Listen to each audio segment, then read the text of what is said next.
읽으신 말씀 가지고 들러리의 기쁨이라는 제목으로 말씀 나누겠습니다. 오늘 22절 본문 첫 절 보시면 그 후에 예수께서 제자들과 네 땅으로 가서라고 시작하고 있어요. 그 후라는 것은 우리 3장에서 봤듯이 니고데모와의 밤중에 있었던 대화, 어떤 심야 토크 같은 말씀의 나눔 이후라는 뜻입니다. 그런데 니고데모와의 대화가 어디 있었냐를 볼 때 우리 한번 요한복음 2장 23절을 펴보시기 바랍니다. 2장 23절을 참고해 보시면 거기에 6월절에 예수께서 예루살렘에 계시니라고 되어 있어요. 예수님이 공생의 기간 3번의 6월절을 보내시는데 공생의 초기에 6월절에 예루살렘에 방문하셨을 때 청결을 어떤 일들을 하시고 쫓아내시고 사람 장사꾼들을, 그리고 그 밤중에 니고데모와 대화를 하신 것입니다. 그래서 물과 성령으로 거듭나고 믿는 자의 영생이 무엇이냐 이 말씀을 전하시고 나눈 게 3장 앞부분에 나오고 있습니다. 그렇게 예루살렘에 있는 중에 이제 갑자기 22절 보니까 유대 땅으로 가셨다라고 했을 때 언뜻 우리가 이해가 이제 안 되는 것이죠. 이미 유대의 중심은 예루살렘인데 갑자기 딴 데 가셨나 생각이 듭니다. 우리가 이제 22절 이 유대 땅으로 갔다는 표현은 그래서 예루살렘 주변에 있는 유대의 땅, 세례를 주셨던 주변 땅을 가리키는 것으로 이해하시면 됩니다. 예수님은 사역 초기에 이 예루살렘 근처에 이 유단강 유역으로 가셔서 거기서 이제 세례를 베푸는 사역을 하신 것입니다.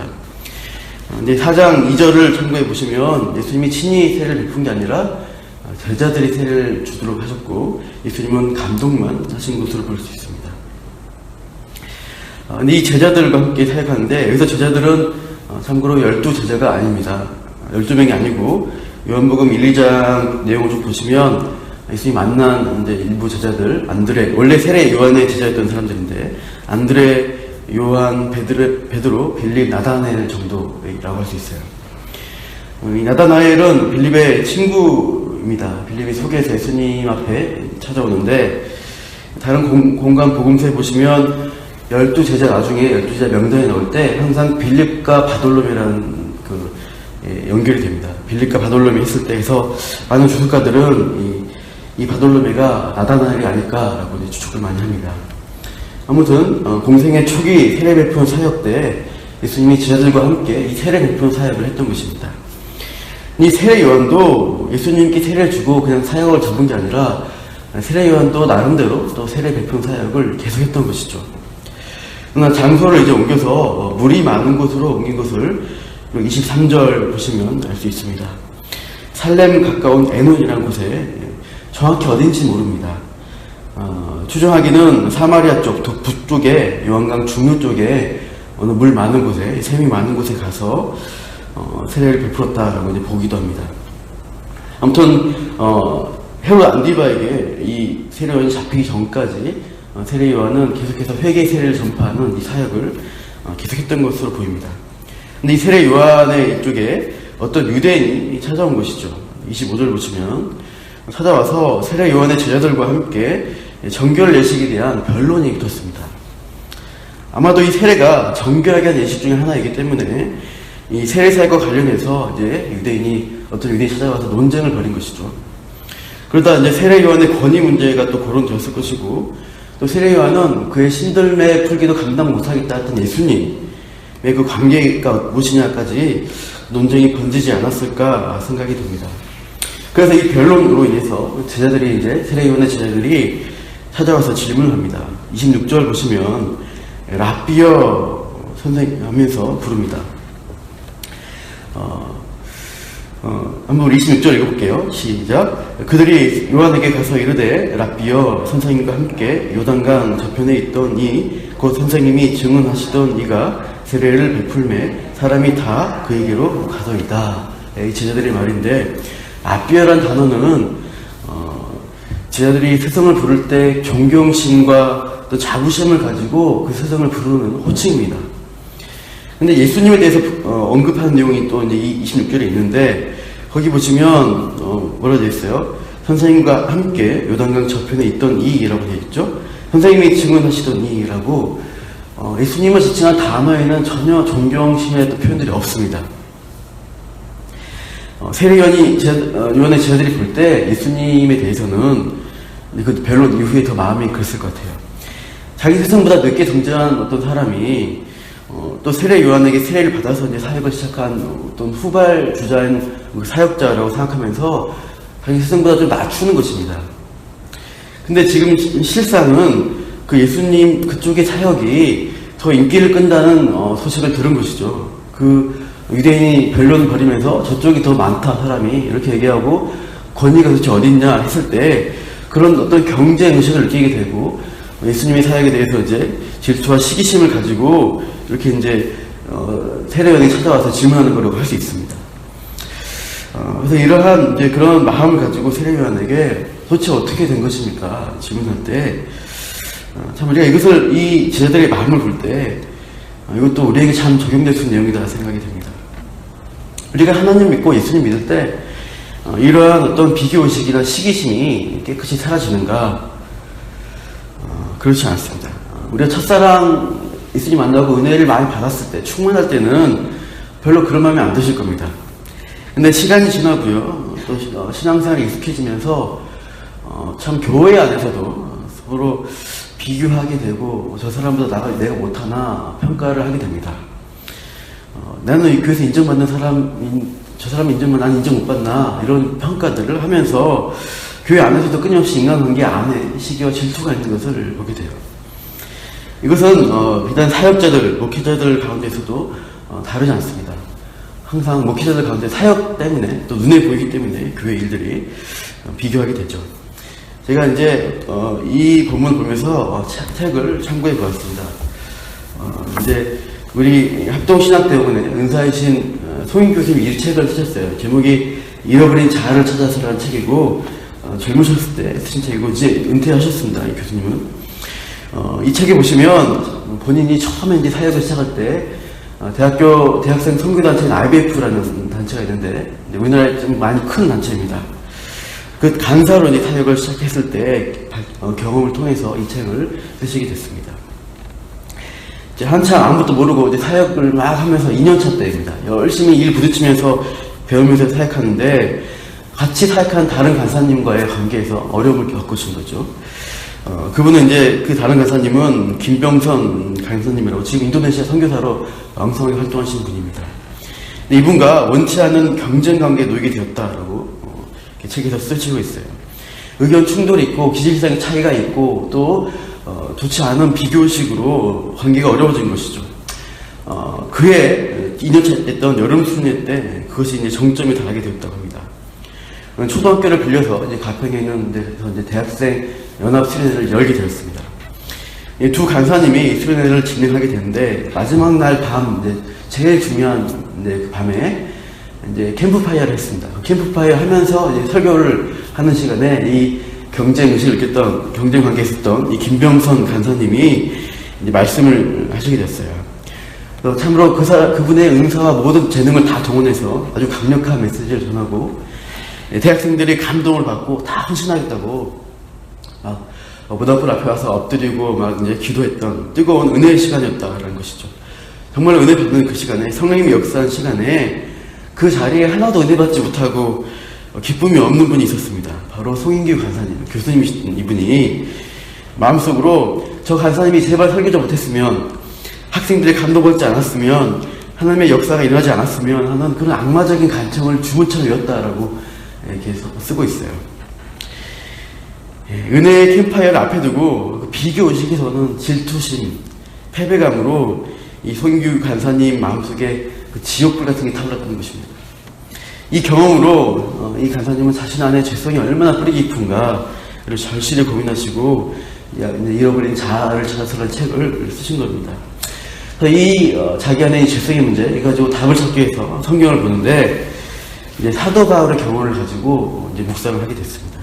우리 한번 찾아볼까요? 보면 고린도전서 15장 9절을 한번 보십시오. 고린도전서입니다. 뒤에 로마서 뒤에 고린도전서 15장입니다. 잠깐 보십시오. 고린도전서 15장 9절에서 10절인데 한번 우리 고린도전서 15장 9절을 한번 읽어볼게요. 같이 한 절씩 시작. 나는 사도 중에 가장 작은 자라. 나는 하나님의 교회를 박해하였으므로 사도라 칭함 받기를 감당하지 못할 자니라. 이 이제 표현이세요. 이 말씀 보면서 사도 바울이 사역자로서 비교식이 있었겠냐 없었겠냐 했을 때 있었다는 거예요. 여러 사도들 중에 자기의 사도직의 위치에 대해서 고민을 하게 됐다는 것입니다. 실제로 사도 바울은 서신서 여러 군데를 보시면 세계적인 로마 주중의 전체 사역을 쭉 교회 세운 사역을 했는데 끊임없이 부딪히는 어떤 반대에 부딪히는 것 중에 하나가 네가 사도가 맞냐는 거예요. 왜냐하면 다른 사도들은 다 예수님의 제자였습니다. 예수님의 공생애간에 함께 있었던 사람들이 사도였는데 바울로는 그때 없었다는 거예요. 예수님과 만난 적이 없지 않냐? 그래서 너는 사도 맞냐라고 사도권을 의심하는 그런 반대에 많이 부딪혔습니다. 그러니까 다른 사도들과 비교가 되는 것이죠.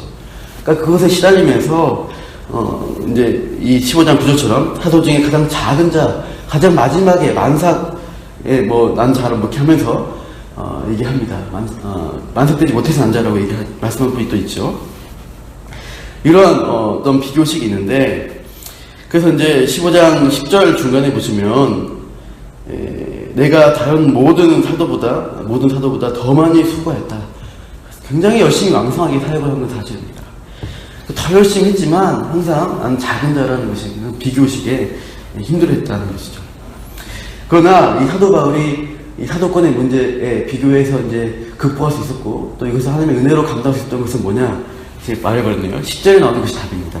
한번 우리 15장 10절 읽어볼게요. 시작. 그러나 내가 나된 것은 하나님의 은혜로 된 것이니 내게 주신 그의 은혜가 헛되지 아니하여 내가 모든 사도보다 더 많이 수고하였으나 내가 한 것이 아니요 오직 나와 함께 하신 하나님의 은혜로다. 방금 읽으신 그 본문에 반복된 단어, 많이 나온 단어 있죠. 하나님의 은혜라는 단어가 많이 나옵니다. 내가 열등하고 늦게 나온 사도권에 의심이 있기 때문에 더 열심히 사도의 일들을 했습니다. 그러나 그것이 자랑이 되고 우월감도 되지 않고 열등도 되지 않는 것은 이 모든 나의 사도의 일들이 하나님의 은혜로 주신 일이기 때문에 내가 감당했다라고 고백해요. 그래서 약할 때나 강할 때나 일이 잘 풀 때나 안 될 때나 사도 바울은 하나님의 은혜 가운데서 이제 죄성으로 가지 않고 참으로 하나님의 감사와 기쁨으로 이들 감당했던 것입니다. 약할 때 하나님이 더 강함을 주신다. 하나님 은혜 주신다. 그것들을 고백하는 것도 우리가 많이 보게 됩니다. 하나님의 은혜 안에 있으면 이 비교식과 죄성과 우리가 이 열등감들을 극복할 수 있다라는 답을 찾았다고 이 성희 교수님이 이 책을 쓰신 것입니다. 저희 본문을 보십시오. 세례요한 또한 답이 그러합니다. 세례요한은 뭘 말씀하십니까? 그런 세례요한 제자들의 비교. 도대체 우리는 사역이 잘 안 되고 저기는 인기가 많은데 어떻게 됩니까? 이런 질투심, 시기심이 있을 때 세례요한이 어떻게 답하나요? 27절 보시면 요한이 대답하여 이르되 만일 하늘에서 주신 바 아니면 사람이 아무것도 받을 수 없느니라. 하늘에서 하나님이 주신 그 형편대로 그 사역의 직분대로 하는 것이다 라고 말합니다. 오히려 내가 할 그 직분은 무엇이냐, 내 사역의 내용은 무엇이냐, 28절 쭉 위에 보시면 나는 그리스도가 아니다. 내가 더 흥할 자가 아니고 나는 그 앞에 보내심 받은 자라고 증언해야 된다. 너희 제자들이, 내 제자들이 그렇게 나를 증언해야 된다라고 언급하고 있어요. 세례요한의 어떤 그 마음은 무엇이냐? 29절 같이 읽어볼게요. 29절 30절 읽어볼게요. 시작. 신부를 취하는 자는 신랑이나 서서 신랑의 음성을 듣는 친구가 크게 기뻐하나니 나는 이러한 기쁨으로 충만하였노라. 그는 흥하여야 하겠고 나는 쇠하여야 하리라 하니라. 아멘. 하나님 앞에 내가 받은 게 무엇이냐, 내가 있어야 할 자리가 어디냐를 아는, 그 은혜 자리를 아는 사람은 그 하나님의 영역을 넘어서가지고 내가 중심이 돼야 되고 내가 주인공이 되어야 하고 이런 의식이 아니라 하나님, 제가 이 안에서, 이 자리에서 제가 할 역할을 최선을 다했습니다.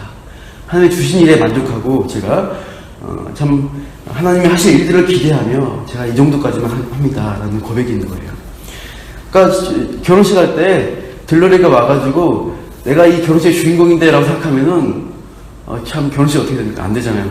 주인공은 저기 따로 있는 거예요. 그 친구의 결혼식 갔을 때는 그 친구는 친구로서 함께 기뻐하면서 그 신랑에 축하하는 것입니다. 세례 요한은 이제 하나님의 이 사역의 구원의 사역의 중심인 주인공이 예수님 오셨으니까 나는 친구로서 기뻐할 뿐이다 라고 고백합니다. 이것은 하나님의 주신 은혜의 직분을 알기 때문에 할 수 있는 고백입니다. 우리가 어떤 일을 하려고 할 때요, 교회에서 뭔가 역할을, 직분을 하려고 할 때, 내가 중심이 돼야 되고, 내가 주인공이 돼야 한다는 의식은 죄성입니다. 하나님이 내게 맡겨준 직분이 있어요. 그 자리에서, 이만큼에서만 하십시오. 그러나 그 안에서 주시는 기쁨과 은혜가 있다는 것을 우리가 알고 하십시오. 넘어서면은, 그것은 아까 송인규 교수님이 겪은 것처럼 굉장한 고통과 어려움, 교회 안에 있으면서도 겪는 은혜 없는 것들을 경험하게 됩니다. 그래서 우리가 이 하나님의 은혜 안에 넘어가지 않는 것, 은혜 안에 머무는 일들을 하면서 이 들러리의 기쁨이 무엇인가? 좀 하나님이 이 사람을 쓰실 때 그 사람 안에서 하나님이 하신 것들을 동일하게 하나님의 마음으로 바라보는 그러한 은혜가 있기를, 또 그러한 관점을 갖고 또 교회에서 열심히 잘 섬기시기를 축원합니다. 기도하겠습니다. 하나님, 세례 요한의 기쁨이 무엇인지를 우리가 잠깐 나누며, 참 우리가 죄성이 있기 때문에 끊임없이 중심이 되고자 하고 주인공이 되고자 하고 하나님처럼 되고자 하는 우리 안에 연약함이 있음을 고백합니다. 교회 안에서 우리가 섬기며 봉사일을 하며 하나님의 일을 한다고 할 때도 그러한 비교와 죄성이 우리 안에 있는 것을 고백합니다. 하나님, 끊임없이 우리가 하나님의 은혜 안에 머물기를 노력하게 해 주시옵소서. 우리가 있어야 할 자리가 어딘지를 바라보며 그 맡겨진 직분의 자리 가운데서 그 하나님이 세우신 자리까지만 우리가 나아가고 그 우리의 역할을 감당할 때 또 그 다음에 자리로 옮겨주시고 감당케 하실 것들을 기대합니다. 오늘 주신 그 자리에서 오늘도 충성하며 하나님의 그 은혜 안에서 우리가 주님의 기뻐하는 일들을 감당하도록, 그럴 때 주시는 은혜와 감사로 또 우리를 붙드시고 선하게 주님의 선한 도구로 우리를 사용하여 주시옵소서. 그렇게 오늘도 우리가 우리의 일터에서, 우리의 가정에서, 우리가 있어야 할 그 자리에서 주님의 일들을 감당하며 사람들을 섬기는 귀한 하루의 시간들을 보내게 하여 주옵소서. 감사하며 예수님 이름으로 기도합니다. 네.